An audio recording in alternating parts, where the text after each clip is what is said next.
Thank you for coming today. We were so excited about the beautiful Sunday we were going to have, and then the thunderstorms came, and it was marvelous. But I also very much appreciate all of you coming, making the trip in the rain. And now we have this gorgeous day out. So after we have this lovely little hour and a half with Rosalía, we can go back out and enjoy the sunshine. So my name is Dr. Jen Sudol-Edwards. I'm the Chief Curator and Curator of Contemporary Art here at the Mint Museum, and I am so appreciative for you all coming out today, and especially appreciative to Rosalía Torres-Weiner for doing this project with us. So Rosalía's work is part of a series that we've been doing here at the Mint Museum for the past 3 years called the Intervention Series. This is a general program where we bring contemporary artists in conversation with older works throughout the collection. There's some in the decorative arts upstairs, but we regularly, annually, do a series in our Mesoamerican galleries, which some of you may have noticed have above them right now some old signage that says Art of the Ancient Americas.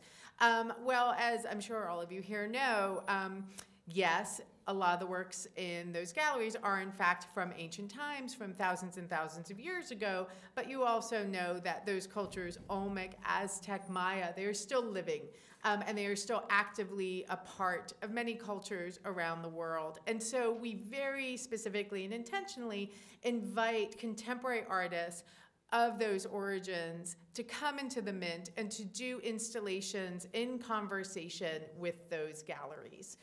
So Rosalía is the third. Hopefully some of you saw Irisol Gonzalez's work that was up last year, and before that, Julio Gonzalez, no relation. And so we are so honored that Rosalía was able to join us this year. We've been talking about this probably since last May when I saw you at Milan Din's opening. The next artist will be Jackie Milad, an artist of Honduran and Egyptian heritage out of Baltimore, so that will open in October. But you have another 5 months. Rosalía's show is up through October 15th, so you have a lot more time to come back and visit and enjoy and use the QR codes to listen to those stories that are coming out of her paintings. I just want to, so a little run of show.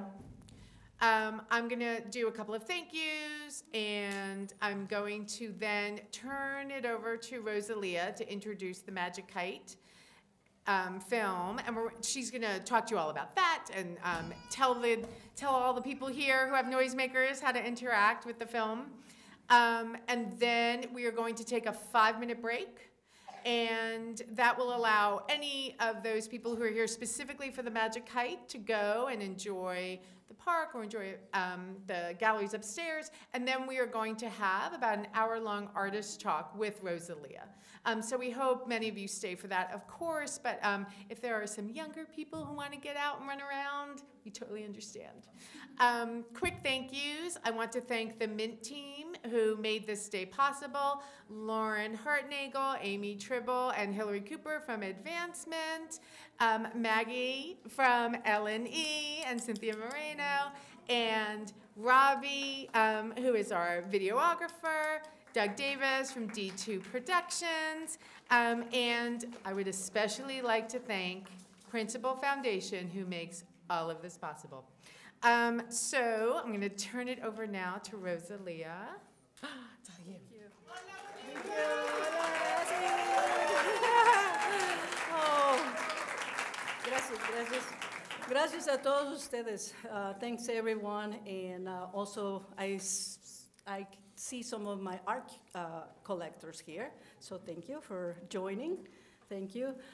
The movie that you're about to see is called The Magic Kite, and that story came out of my imagination and out of necessity to tell a story. And so the kids were making noisemakers. The Mint offered this free workshop for the kids. And what, if you have a noisemaker with you, can you shake it for me?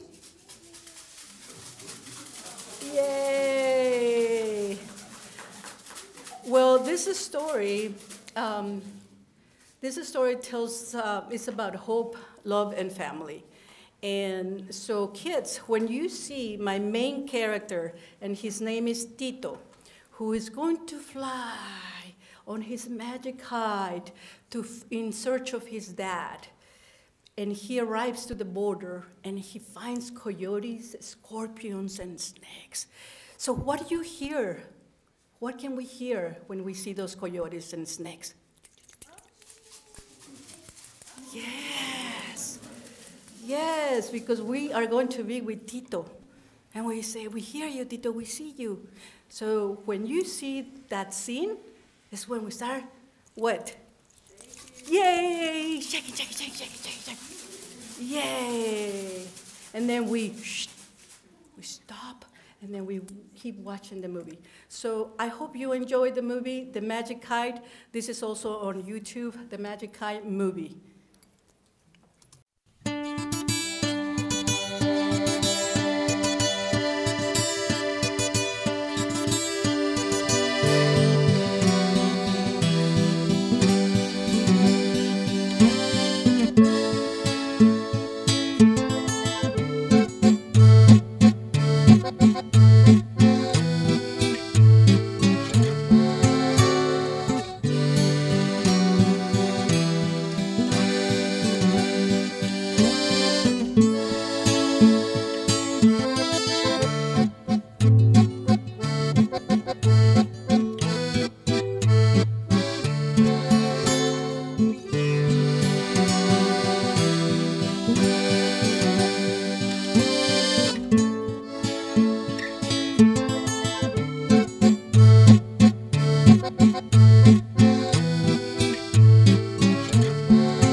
This is the story of Tito and the Magic Kite.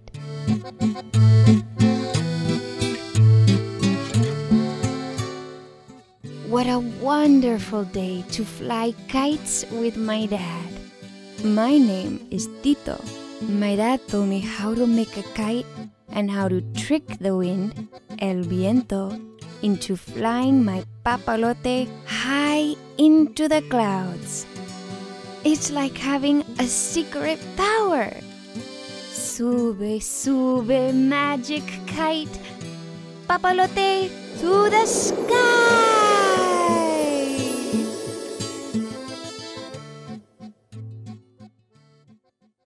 One morning, my dad did not come home from work. My mom told us that something terrible had happened. Because the law of this land says if you don't have permission, you cannot live here. Without permission, people live between the silence and the shadows. My dad had been deported by men in uniforms, sent back on a plane to Mexico.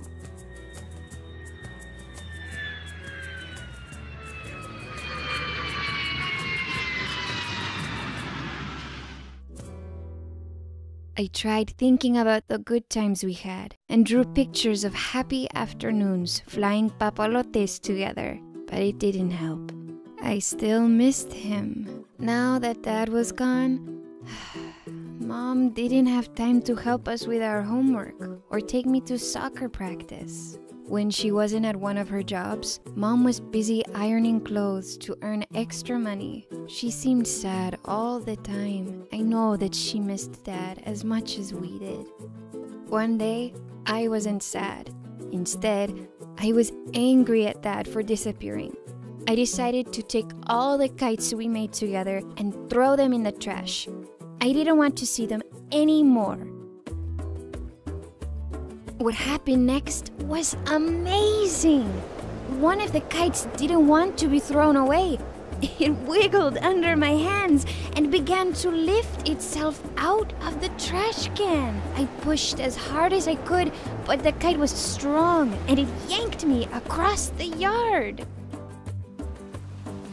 As I held on tight to the magic kite, I felt my feet leaving the ground. It carried me high into the sky, over houses and treetops. I was flying just like a superhero. I flew all the way to school. No school bus for me today. From up here, things are so small, soaring above it all. From up here, it's a sweet world. People look like ants, the trees like little plants. I can float just like a balloon. This is such real fun. I can see the moon, I can feel the sun. Every cloud has a different shape. That one there looks like a grape. That one looks just like an ape. That one looks like an elephant ear. That one looks just like a deer. From up here, it's a neater world. It's a much neater world. From up here, it's such a sweeter world. From up here.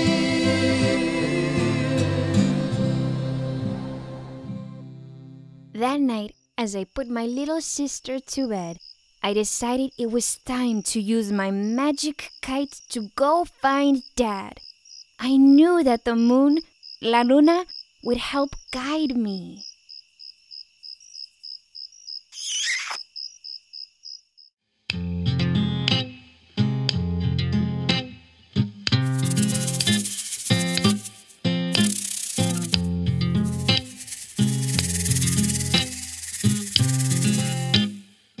As I flew through the night into Mexico, I could see some coyotes in the desert far below.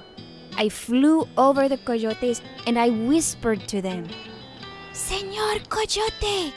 Señor Coyote! Have you seen my dad? Can you help me find him?" The largest and oldest coyote howled back to me.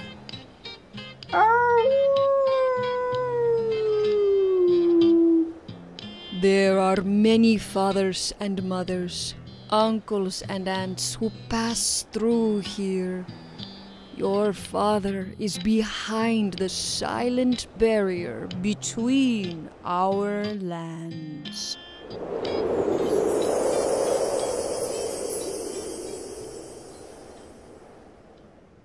I returned home and convinced my mom and my sister to fly with me on the magic kite. No work and no school for us today. We are going to find Dad. The magic kite, it dances in the sky. It was an incredible journey, flying together on the magic kite. We spent all day looking for him, and we finally found him. In the sky.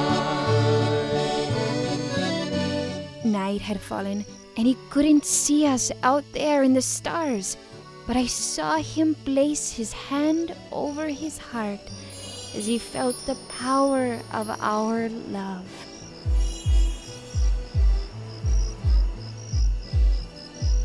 Flying back, we could feel El Sol, the sun, shining on us, giving us strength and hope. It was good to see him again. Even though we had to go back home to America, I know we're going to be okay. I believe that one day we'll all be together again. Never stop believing. Family should never part. Always keep dreaming. Carry them in your heart. Reach towards the future up in the blue sky. Say goodbye to sorrow. And reach towards the future. Say goodbye to sorrow. And never stop believing. Hope for better tomorrow.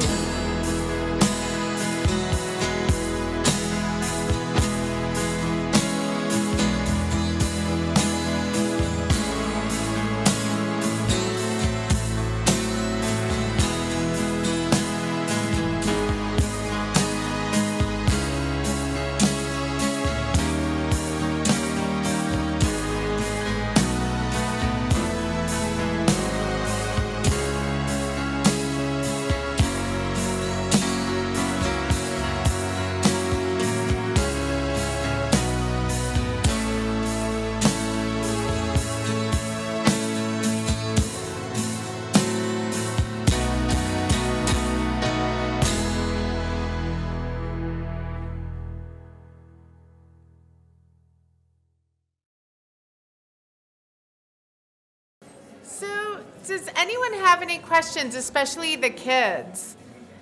Oh, Rosalia, you got some takers. Okay, yes. What would you like to know? Yeah. Is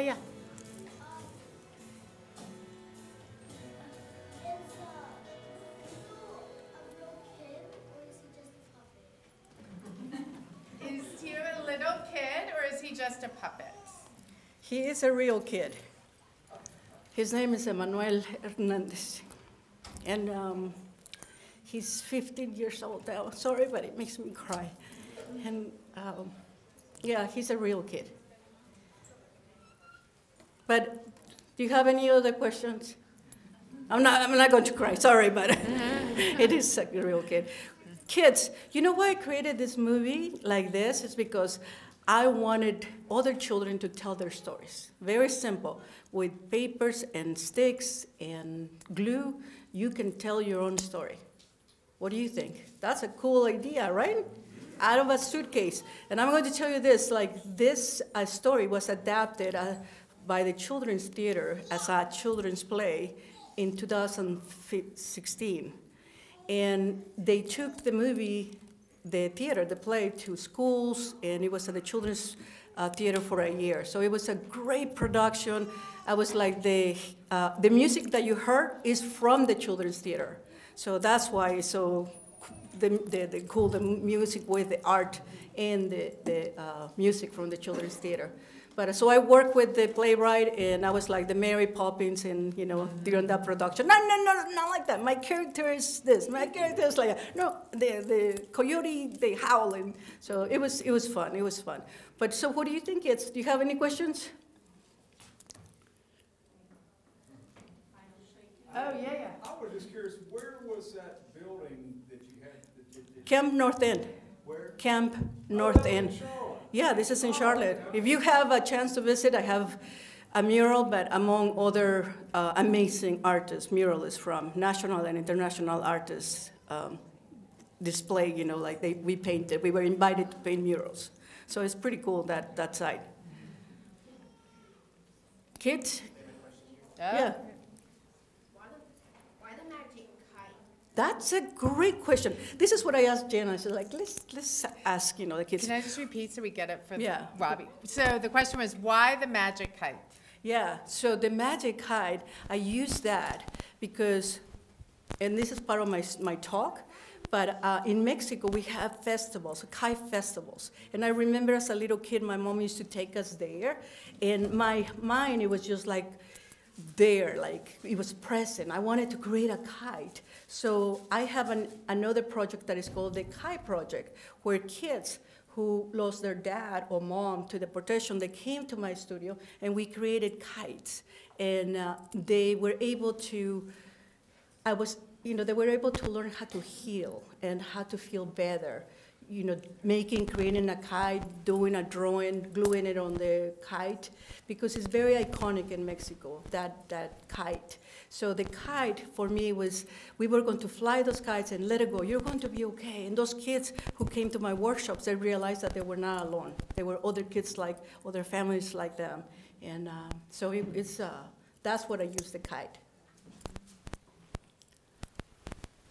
Any other questions? Yeah.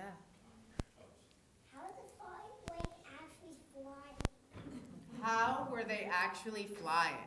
Oh, how far were they actually flying? How high? That's a great question. So imagine, you're going to go take off on a kite. Like how far? Maybe 40, 45, 50, I don't know, feet, 100 feet. They don't go that far, that high. You know why? Because they can crash with planes. So I think that's, they fly very low. That's a good question. Yeah. What did that do to get on the other land? What did he do wrong? Why? That's a great question. Can you repeat? Yeah. What did the dad was sent back to Mexico? What did he do anything wrong? Something wrong? That's a great question. Well, some people like me don't have the opportunity sometimes to have a permission to live here, and we live undocumented. It's very hard to get a permit to visit America, to stay in America, to work in America. And sometimes we just have to do it the other way. We just come, and my intentions were like to come to America and learn English and go back to my Mexico, but the system makes it very hard to come back. And I could not bring my mom either from Mexico, even though I could take care of her here in America. It's really, really hard. But he didn't do anything wrong. Dad didn't do anything wrong. He was just, didn't have the permit to stay here in this country. But that was a great question.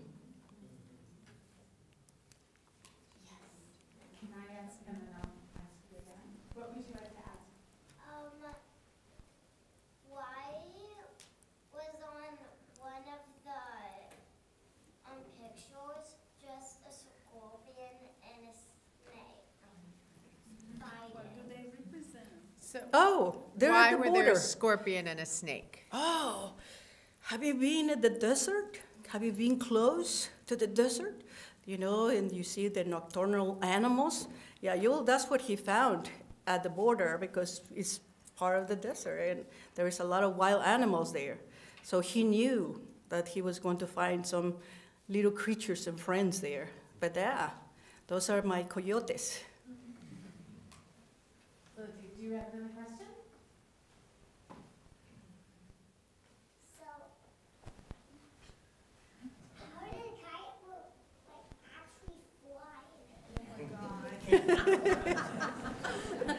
So how did the kite actually fly? Okay, so when I was a little kid, and I think I was your age, I wanted to fly. So now I can fly it through my characters. But no, this little kid, that's what is called a magic kite, because he can fly far, far in search of his dad. This only happens here, here in my imagination, that he can fly on a magic kite. Yes, Kerma. You always wear such original clothes, all your super beautiful too. But today I'm curious about your face accessories. What do they mean? Well, this is a representation also of my ancestors. And this little one right here, I have an Aztec face right here. And, you know, the Aztecs, they were a very advanced spiritual civilization, and they used a lot of feathers. And that was very important for me to represent them too, because I know that they are with me today. Any other? So I just want to remind the kids and the parents, what's so wonderful about that film is that Rosalía shows you how she makes it all happen, and everything she did with that stage set and those puppets, you can do that in your own home with found materials. I mean, all of those props could be done with just sticks that you find in the yard, and they Shoebox. Yeah, so please go back, watch it on YouTube, and try and make your own stories at home. It's an incredible gift, not just the story, but also Rosalía really gave all of us these wonderful tools to be able to tell our own stories. So thank you, Rosalía.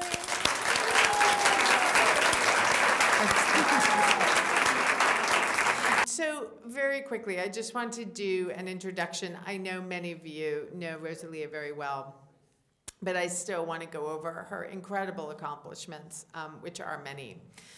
So Rosalía is an artivist. This is an artist, activist, and community leader all rolled into one. She makes her home here in Charlotte, North Carolina, and I know many of you have gotten to enjoy her incredible murals that have decorated the city for 10 years, 15 years? How long have you been making Art? around the city? 20 years. And I noticed Rosalía's work immediately when I came here 8 years ago, because not only was it incredibly vibrant and beautiful, and it just made me feel like alive, no matter what the weather was like, no matter like what mood I was in. When I saw one of her murals, I felt buoyed, I felt better. And it's not just the imagery, but it's also the messages that are always tied into those incredible murals around the city. So keep an eye out for them. In 2010, her art captures the themes, colors, and rich symbolism of her native home of Mexico. In 2010, Rosalía shifted the focus of her work from commercial art to activism after witnessing the repeated injustices and dysfunction of our immigration system. Her work is featured in the permanent collections of the Smithsonian Anacostia Museum, and it has been exhibited in venues including the McCall Center for Arts and Innovation, the V Museum of the New South, Elder Gallery of Contemporary Art, the Leland Gallery at Georgia College, UNCC's Projective Eye Gallery, the City of Raleigh Museum, the Latin American Center for Arts Galleries, the Birmingham Civil Rights Institute, and the Mexican Cultural Institute at the Mexican Embassy in Washington, D.C., and of course now in the Mint Museum. Her public murals celebrate the rich history as well as the changing demographics of the South. She also uses her art to document social conditions and to raise awareness about issues that are affecting immigrant communities, such as family separation, access to public education, racism, and moving beyond common stereotypes. Her story, The Magic Kite, was adapted by the Children's Theater of Charlotte, and I hope you all got to see it in 2016. It was incredible. It changed how my kids think about theater. And is also performed as part of her Suitcase Stories one-woman show, which was featured at the Smithsonian National Museum of American History. She has been a featured speaker for the North Carolina ASC, Johnson & Wales University, George Washington University, the National Association of Latino Arts and Culture, and the Southern Foodways Alliance. Through her Red Calica Mobile Art Studio, a 24-foot art truck, she takes the arts directly to people in underserved areas in Charlotte. We're going to hear more about that during her talk. So thank you, Rosalía, for being here. Oh, as I trip. We're going to have a little unconventional setup here so we can move the slides. I'm going to move the slides, and Rosalía is going to have the mic, and I guess I'm just going to kind of ask questions or move us through these images. But we want to start with your start. Yeah. So imagine in 2000, I don't know when, it was before, a long time ago. I was painting for a lot of wealthy people here in Charlotte, and mostly NASCAR drivers, judges, doctors, and I was painting something like this. I hire other artists to work with me, and I was not just making good money, but I was providing jobs to other artists. And my company just went zoom. We were working, and I was working hard, and I was working with interior designers, and they were bringing me to these luxurious homes in Charlotte. And we paint murals. But in 2008 is when the economy collapsed, and I found myself not producing art. And at the same time, I saw our Latino community going through deportations, family separations, kids being left behind. And then this is when I said, I have to do something. So I went to one of the biggest churches in Charlotte, a Catholic church, and I offered the parents a free workshop and the kids a free workshop to create a kite and to tell their stories. I promised the kids that I was going to tell their stories. I was going to find a museum to exhibit those, and I did. The Levine Museum of the New South exhibit my kites and their stories. And it was amazing because I saw people reading carefully, you know, the stories and seeing what the children drew, like the parents being arrested, the parents behind jail cell. And it was not just enough for me, so I needed to create a mural, a dedication to those kids who were orphaned by deportation. So this mural that you see here is on Central Avenue, and they're flying kites. My community, the beauty about painting murals is that I bring my community together, and we paint the mural. And this is one of the murals that is on Central. Again, you know, seeing how the community reacted, I painted another mural, and this mural is dedicated to all the immigrants and to those who welcome us in Charlotte. And now, I painted it, and now it's a site when people celebrate the Lady of Guadalupe's birthday every year. The businesses bring food. We have a public mass. We have mariachis, tamales, and the kids sing to the Lady of Guadalupe. That's a beautiful tradition in Mexico.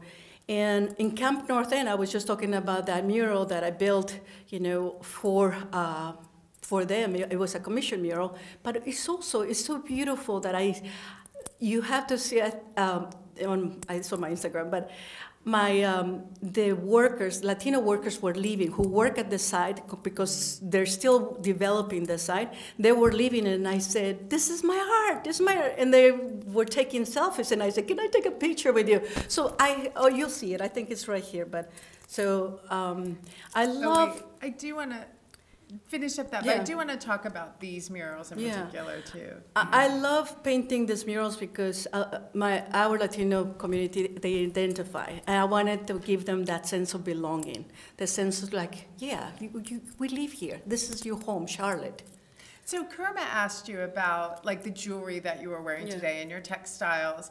And one of the elements, one of the reasons why we invited you to participate in the intervention series is because you were so conscientious about bringing in all of these cultural, but also like the symbols and the spiritual notes from your culture, not just from Mexico, but also from Aztec culture that came out of what is now known as Mexico.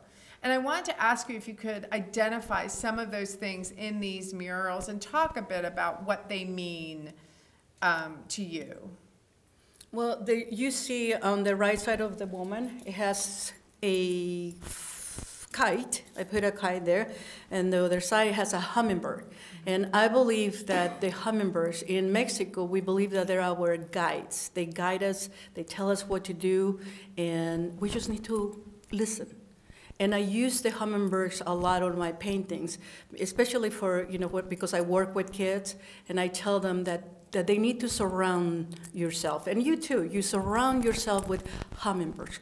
That means people who believe in you, people who know you're going to do well. And when I met Jen the first time, and I said, yeah. And I tell the kids about the hummingbirds, and I said, and if somebody tells you, you're not tall enough, you're not beautiful enough, I said, that's not a hummingbird. Where'd you say they were? They were urracas. What is urraca? A vulture. No, it's a crow. A crow. And we had this whole, anyone who knows me knows this. I have a thing about birds, and I particularly love crows. They're my favorite birds because they are brilliant, and they will remember a face for generations. Generations. They have found out that crows communicate over generations to be about people's faces even. Yeah. So Rosalía, be careful about how much you slate those crows. Maybe we'll call it a different one here. But going back to that story of the hummingbirds, it's so interesting because my husband, I gave that talk about the hummingbirds to kids and how, they protect us, how they tell us what to do. And now I forgot what I was going, but so that's some of, and the flowers, I paint flowers because I'm from a place in Mexico, it's called Xochimilco, and we grow flowers on these floating islands called chinampas, who were created by the Aztecs. Well, some of this it was somebody else, but the Aztec made that method of building floating gardens very popular. They were very good. And they were also defense mechanisms as well, those floating islands. Yes. And then the butterflies, the little butterflies, they're little tiny people. If you visit the mural, they're people representing us, immigrants who come to Charlotte, and we make this home. And then Lady of Guadalupe, because she's special to Well, Lady of Guadalupe, is like it's a huge, huge festival, holiday in Mexico. Banks are closed, nobody's working because it's her birthday. And people from all over Mexico come to this big cathedral in Mexico to celebrate her birthday. Like very famous people come and they sing happy birthday to her. People don't walk, they go on their knees, like they come and they go on their knees because they feel it's like a little, humbling themselves. Yeah, so this is a beautiful, and so I'm using the kite because it's like I've said before, it's very iconic in Mexico. It's a very strong symbol. I'm using the Lady of Guadalupe, because I feel that with art I can empower my community. I can make them feel at home, not just, make them strong. So when you all go up and visit the show upstairs, make sure that you look and read those paintings and all of that work. All of those images, even the combination of colors, have some significance. Yeah, like for example, you'll see a lot of hummingbirds that they're in the stage of like a meditation, because this is what I do in my studio, but we'll talk more about that. This is during my residency at the McCall Center in 2014. And I had the opportunity to create my book finally. Not my book, but my illustrations. And because my idea was to go to schools, to go to libraries and say, can I tell you a story? Can I tell you a story of the Magic Kite? Because I wanted kids also to feel, to see other kids who were going through the deportations with a different set of eyes. And, but somebody introduced me to the Children's Theater, and they created that beautiful 2-year production, and it was unbelievable. Oh, I hope they bring it back, but I was very just thankful to work with this famous playwright from LA, Jose C. Gonzalez. And if you see the puppets, that was a long time ago because we didn't have actors who looked like my characters, so that's what they created puppets. Are you serious? Yes. That's depressing. I mean, the puppets were wonderful, but I had no idea that's why. Yeah. Oh my God. Okay. Working with my community, well, I had also another idea, and I said, oh, I would like to have a truck, an art truck, and bring not tacos but art to underserved areas in Charlotte, and work with kids and with people and show them, empower them with art. And I remember I was writing grants to get this idea. And they say, how much money do you want, Rosalía, for a truck, an art truck? Because this didn't exist before. And so I didn't get those grants, but luckily I was able to get some money from selling my couple of paintings to the Smithsonian private collection. And I was like, yes, I have the money. And I told my husband, like, I have the money, go get me a truck. So he found this truck all the way in LA. He drove it with my son and stopped at every barbecue restaurant. And then, wow, I got my truck. I hand-painted my truck. Outside the truck, it says, art is not only in the museums, because I have a little gallery in there that kids and families can experience. I also, learning, from my community, Latino community, I found that they were not just in need of art, but technology. So because I also do digital art, I wanted to teach digital art to kids. I got a grant from Google Fiber, I got another grant here, and then I was able to put this together and bring the arts, and you can see my artist friends, they get paid, I get paid, and my truck gets some gas.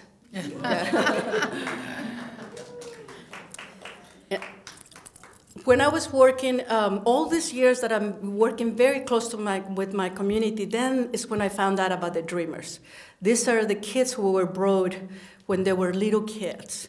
And now they realize that they don't have documents, that they cannot get a license, that they cannot work, but they are working and they're going to school and they're part of our economy.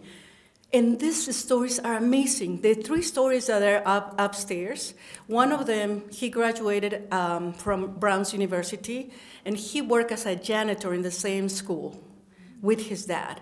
When he said, Rosalia, when I saw myself washing my hands in the sink and not washing the sink, I was very proud of me. So you have to listen to his stories. I have another invitation for my next exhibition at Cameron Museum in Wilmington, and they want me to create 8 more portraits of the Dreamers. So these are 2 of them in progress. Chef Byron, he's an amazing and talented chef, very famous. Google him. And he is also a dreamer, and he asked me, he's from Costa Rica. And the process is this: I send them questions to them. They record their answers as a voice memo. They send it to me. I listen, and I paint their portraits based on their stories and their answers. So what you hear is their own voices.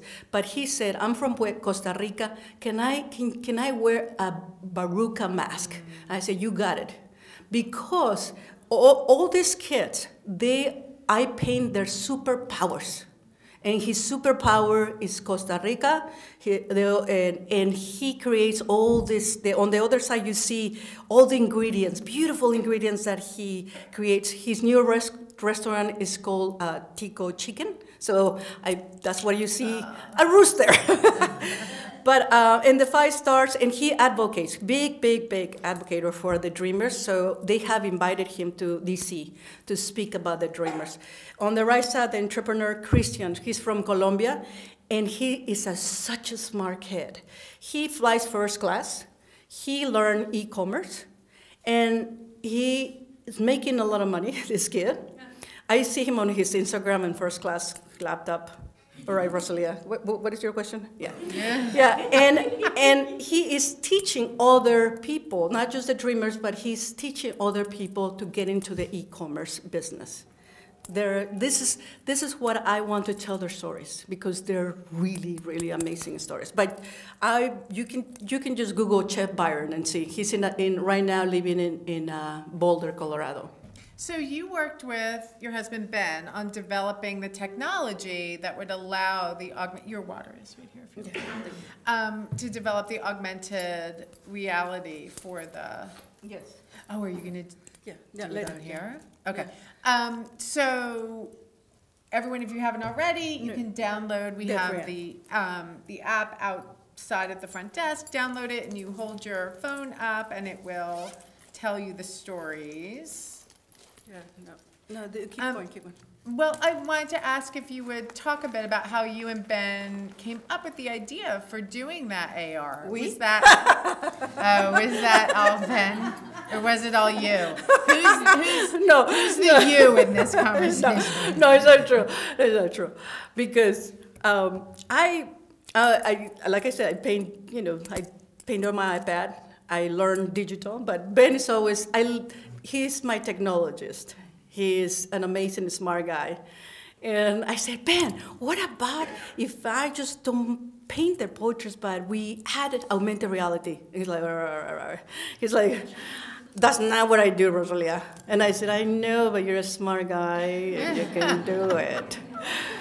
So he did it. And now we have two versions, the iOS, Apple, and Android version. And this technology is amazing because I'm doing also augmented reality for my murals.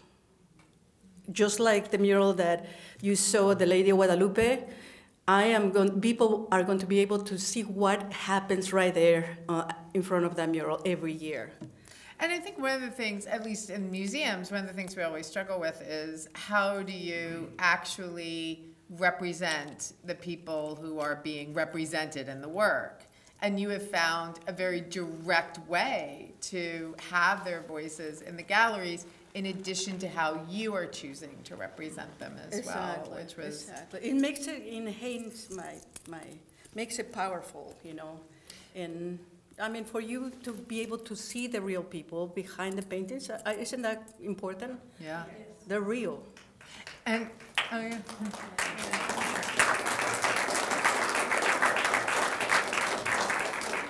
And you talked about how Chef Byron was interested in making sure that those Costa Rican cultural elements were in there. Do you often talk with your subjects about what they want included, or your phone is right here? Oh. I'm sorry. I should have realized. Yeah. Really that's No, I do have a conversation with them. Like, it's important to get to know that they know me, not the other way, but because they have to trust me, to tell their story. So just like when I work with the kids, I was being like kind of like a mom and offering this free workshop. These kids, they're like, "Who are you, lady? Where am I going to a museum?" And okay, and then they're checking me out, probably my Instagram, my website, and they go, "Okay, she's okay." And then we have a Zoom meeting. So then the show here, the Guiding Wind show. Yeah, well, when I first talked to Jan and she listened to my story, she's like, yeah, you have to be here. Because she understands me. I'm a self-taught artist. And for me to create this art, I have to be smoking something. I know, is that true? The kids are gone. Say what you want. It's just going to be recorded forever on the internet. Like, that's a yeah, no, that's where my cousins go, like, where are you smoking, Rosalia? In Mexico, they go. She knows me, and I mentioned this before, the Aztecs were like a very, very spiritual, advanced civilization, and good, building chinampas, and good, with other things, big architects, but that connection that they had, the spiritual connection that they had with their ancestors, now it's my time to use it and to keep practicing those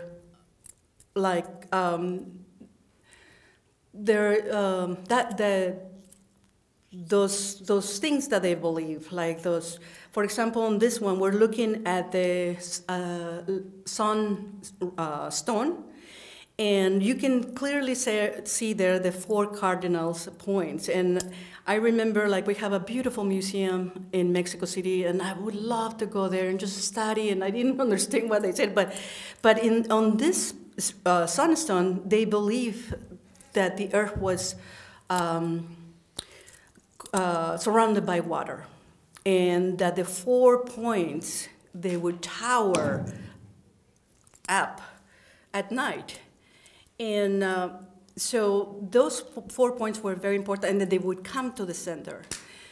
And they also represent the four most important gods, Aztec gods. But they also use it, you know, in their curanderismo, yeah. And they use incense, and can I do it here? Yeah. And I do this in my studio before. I think for me, there is a difference between creating and painting. And when I'm creating, it's when it has to be quiet, when I have to listen to my ancestors to tell me what to do, what to paint. But before I do that, I hang a red sneaker from my studio, so my husband knows that I am creating. And it has to be quiet. If there is music or some TV, I'm painting. But this is what I do after an event like this, or before I paint, or I go to the grocery store. This is what I do, and what my Aztecs ancestors used to do. So I rub my hand, and you can do this yourself too, in any practice that you do. And then clean yourself of all the bad vibes. And then you do the four directions and do the same thing, you know, in each side. And just like if you had dust, and then you do the same on the other direction, and then you do the same on the other direction. And then you're ready to start painting, you're ready to start making music, you're ready to start, you know, with your kids, working with your kids, anything that you do. It's very important, you know, that we do this practice. So this is what I do in my studio. And so this, as you can see, when I'm painting, I'm connecting with the universe. That's what I call it. And this is how my husband, Wait, now I give him the... I need to keep you near the mic so that okay. you're recorded. So you can go...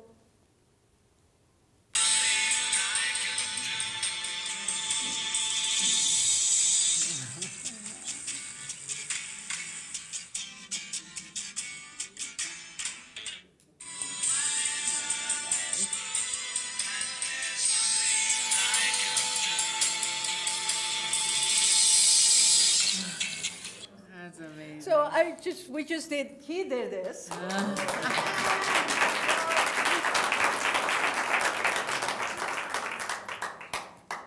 And thank you. Then we will need to know his process of creation, like meditating or creating. Yes, next. But I did also, it's not, I'm sorry, I know, I'm gonna keep asking questions. The guiding winds, it's not just that sort of the meditative practice, but there's also that physical connection, like the connection to the ancestors through the meditation, but also the meditation connects you to your current space and place, which is this. So the idea of being outside, you have a very special location where you have connection to water, connection to trees, nature, connection, like your natural world is still very much a part of your everyday and part of your meditation practice. And that too comes up a lot in the imagery, because the hummingbird, as you described before, but the hummingbird is also the Aztec representation for the East, for example. Yeah. And then the jaguar, similarly, the representation for the North, and like all of those connections there. I may actually have those cardinals wrong. Don't quote me on that. Please look on Wikipedia or something. But that too is something that I love that you keep that in your studio practice. It's not an indoor studio practice. It's when that is also physically happening in the world. Yeah, I do a lot of walking. That's how I get my stories and my ideas, through the woods and also the water. I love kayaking on my paddleboard, and that resets my mind. That's very important part of my practice, nature. Yes. And I think we forget that artists, we imagine them in the studio all the time toiling away, but in fact, not me. Yeah. I'm like digging holes in my garden, planting new roses, and that's that feeling of like the dirt in my hands, you know, that helps me like go back to earth. Yeah, and I think that's true for a lot of artists. I mean, Yeah. most artists I know have some sort of like Yeah. practice with the earth. This really fast. So as you can see, all my art is very colorful, vibrant colors, except this one. And I created this one because I grew up in Mexico City and I saw Diego Rivera. And I asked myself, you know, if Diego Rivera was here, he would be documenting these deportation scenes. So I did that, and that's my only blue painting because I'm representing ICE, Immigration Custom Enforcement. And you can see the same elements. I left a couple of elements from Diego Rivera, like the woman with the baby, and you can see a judge just watching, politicians talking, activists in the back, and I added a little girl. Those are the kids that I work through my kite project. And the little yellow that you see is that hope that everything is going to be okay. They're going to be reunited. The money that you see on the floor, instead of his propaganda, I painted US dollars. Those are our taxes who are paying for the detention centers in America. Yep. And I wanted to ask you about the mural tradition. That also is something that you're bringing from Mexico to the U.S. It's not just the imagery that is connecting you to your homeland. It's also the mural tradition. Can you talk a bit about why that's so specifically important to you? Well, first of all, it's free access to art.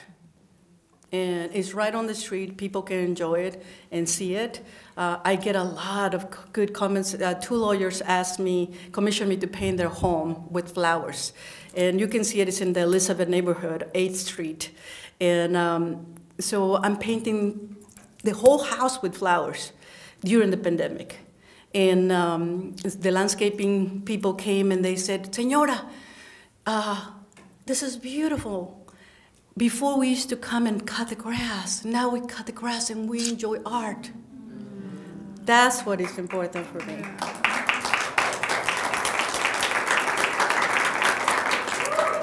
And But- it was also a political opportunity. Yeah, A political statement opportunity. Yeah, exactly. Just like the one in Lady of Guadalupe, this one went to the private collection of the Smithsonian because it was just my only blue painting, and also it has a very strong message.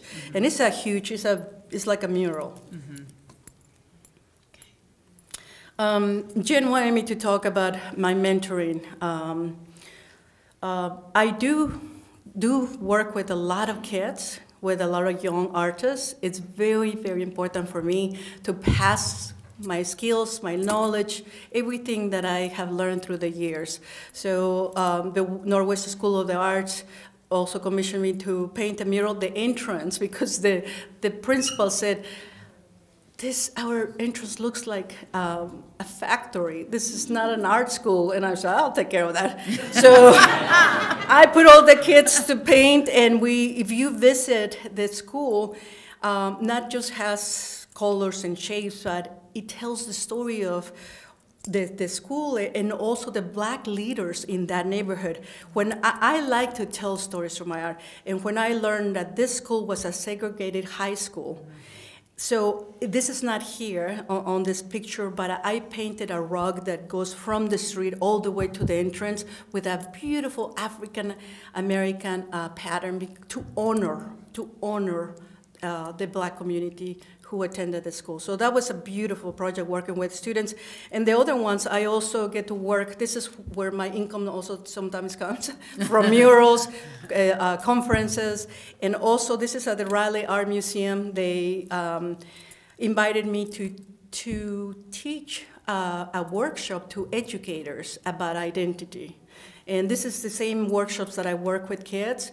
This is another issue that I have found in our Latino community, that the kids who are, that they're born here, they know they're Americans. The kids who come from other countries, they don't know if they're Colombian, Mexican, or Americans, and they have a really hard time finding that identity. So it's very important that I also teach about offer these workshops about identity.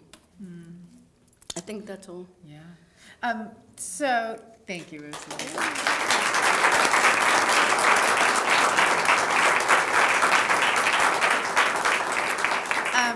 So, as you heard before, Rosalia loves answering questions from grown-ups as well as from kids.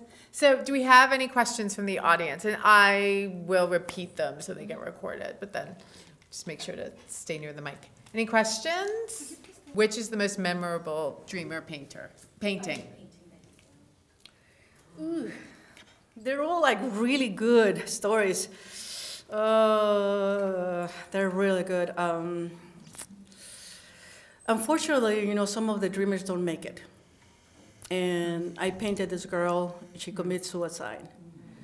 And I mean, maybe, you know, that's one of my most memorable one because, yeah, she's still with me here.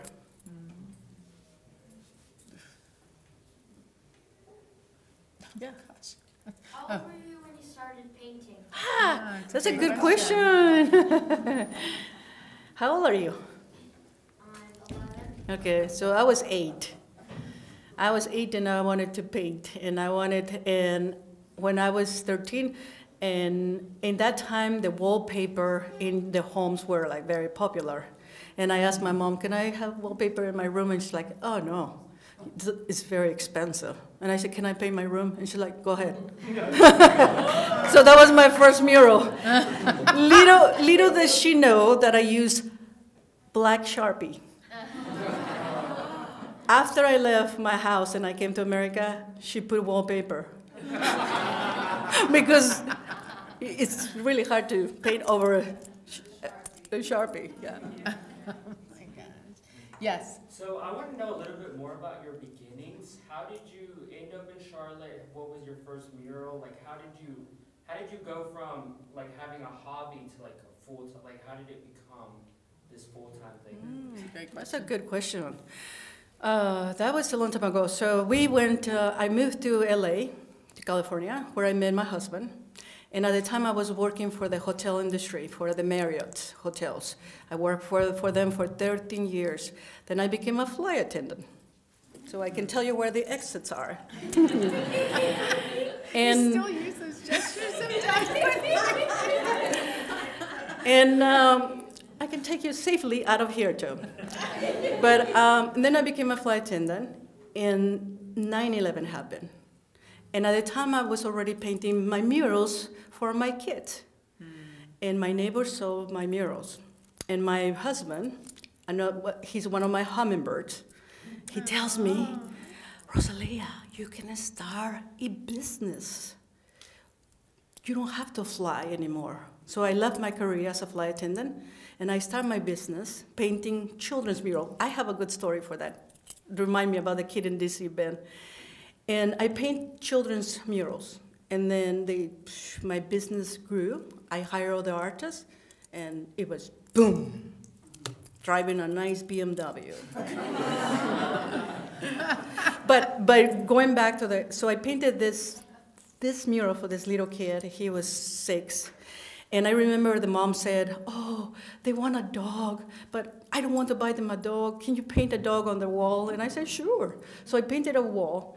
And this kid, when he wanted to become a political analyst, moved to DC. That's what the mom told me when she called me. And she said, Rosalia, so remember the dog that you painted on my dogs? And I said, yeah, it's still here. My kids grew, but we left a little dog. So they painted a room, I don't know, blue, and they left a little dog. So, but I learned that after the mom called me, because this kid now is in college, and he's working as a volunteer in the Smithsonian Museum. He sees my name, and he says, Rosalia, and calls the mom and goes, Mom, what was the lady's name that painted my mural? Rosalia. I think she's here at the Smithsonian, Mom. The mom calls me, she's like, Rosalia, are you there? Yes, that's my mural. That little kid. Yeah. Any questions? Is the art track still going around Charlotte? Is the art truck still going around? It's Sarah? still like, actually, I'm taking it to Wilmington, and I'm going to offer a workshop. I'm coming to the Mint here in the summer and work with children. And then Check our website. Yeah. I don't know. Okay. Really bad, Jen. Could it be on Day of the Dead? Maybe we could see the truck? No, it's during the summer. Okay. Yeah, it's during the summer. I'm going to bring the truck here so you can see it. Oh, that's us closing. I was like, oh my God, I wonder what's going on. Okay, okay, do we have, Sure. let's do, well, yes, Jamila, yes. Oh, our curatorial assistant, Jamila Brown. I love and resonate with like your practice of like spiritual hygiene and clearing your energy before your process. And I'm wondering about like the physical process on canvas. Do you sketch, especially for the collage, like where it's like amalgamations of the symbols and So how do you transition Well- the spiritual process to the studio practice? and do you start with sketch or do you just kind of free flow? Yeah, I'm not your typical artist here, and she probably knows. And don't get too close to see my paintings because you see another repainting. I don't do sketches. I go directly to my canvas, and I listen to the stories of my dreamers, or I listen to my ancestors, my guides. And then I have an idea of what I'm going to paint, start painting. And then I was telling Jen that when I'm at the studio and it's quiet, and I'm just sitting looking at the canvas, and then the little voices start, and maybe I do one shape, one color, and then everything starts appearing. I sit back, I see where I'm going, and then maybe there is like no balance, or put some more color, so it's too much color, or it's too much color already. But I told Jen, I said, I'm sitting and looking at my painting, and then there's like a force that pushed me back. And they say, okay, Rosalía, and I don't fight with that force. And I said, and I hear, look carefully, wait, see. And I sit back, and then so when I see more things, and this is how my process, I start painting and painting, and then it's when I said, I'm done, it's good.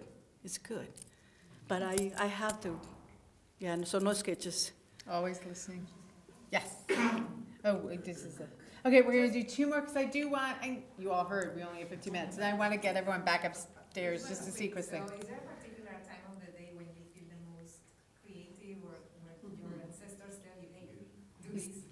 Is there a good time of day to hear the people's? No, it's just when it's quiet. Sometimes I cannot sleep, I get up at 4 in the morning and I go painting. So if you see my lights on, neighbors, you'll see that I'm painting. Yes. How has your painting process translated into your digital art that you're making? Digital art, for you who are here in Charlotte, can visit the Central Piedmont new Park Center. And I created with this digital on my iPad with another artist, and we created this beautiful history of Central Piedmont. And this was done digitally. How did I get into like the transition to that? It was Sisi, that guy over there. He goes like, no, it was him. I went to Mexico. I was taking care of my mom who was sick. For 6 months, I stayed there in Mexico. And I was going cuckoo because I was not creating art. So what he did was amazing because he mailed an iPad, a little iPad, downloaded a drawing painting app, and sent it to me.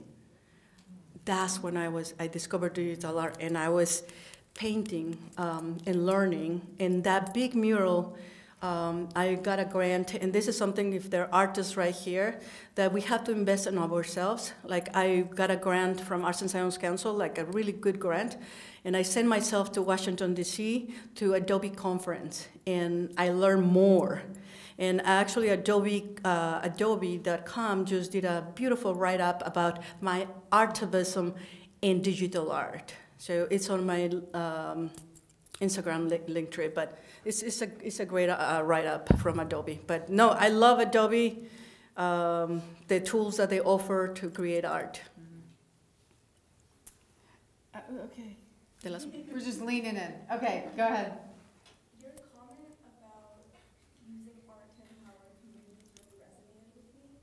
As someone who's not a full-time artist or doesn't have that ability, do you have any advice for ways to use art or ways to use expression in our own lives to empower our people? Can I just repeat it? So the question is, what are ways that people who can't necessarily be a full-time artist use art to empower their communities and make sure their voices are heard? Yeah. I always say that you don't have, if you know how to cook, how to sew, how to write poems, like my friend Kurma over there, you can use those talents. You can be writing about your community. Give them voice. Give them that platform that they need. Did that answer the question? Good. Okay. All right. Before we clap and everything, I just want to say Wednesday nights we are open free and late, 6 to 9. If you don't get to spend real time upstairs right now, please come back on a Wednesday evening when we're open late and free. Or the last Sunday of every month through October, we have these Party in the Parks. We are also open free during those celebrations as well. So please come back and spend real time with Guiding Winds. It's an extraordinary installation, and I'm so proud of it. And I really, every time I go up there, I find something new, learn something new. And so thank you, Rosalía. Thank you.